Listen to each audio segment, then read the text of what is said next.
Mga kababayan, Assalamualaikum warahmatullahi wabarakatuh. Madayaw, umayong adlaw kaninyong tanan.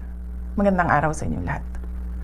Ang patuloy na pagtaas ng presyo ng mga bilihin ay isang mabigat na dagok sa hangarin nating magkaroon ng mapayapa at masaganang buhay para sa bawat pamilyang Pilipino.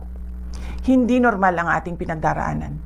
Ito ay epekto ng mga krisis sa labas ng ating bansa, kabilang ang digmaan sa gitnang silangan na direktang nakakaapekto sa presyo ng pagkain, langis at iba pang pangunahing pangangailangan.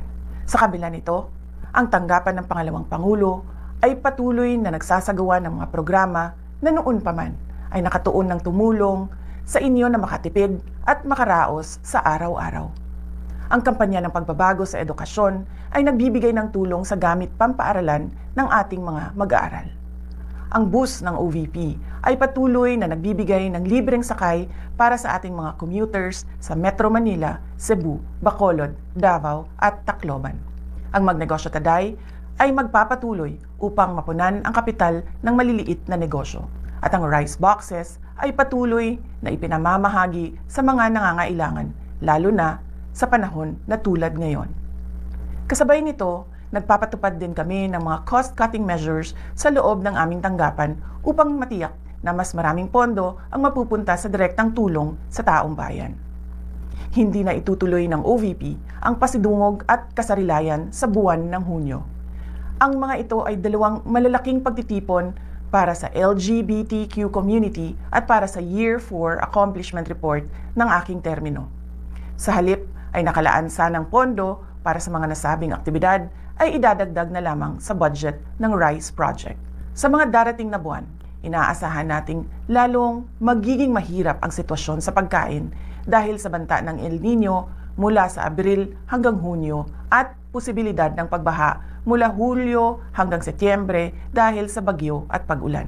Sa ating pagtitipid, unahin natin ang sapat na pagkain para sa ating pamilya, pagpapagamot sa may sakit, at ang edukasyon ng ating mga anak.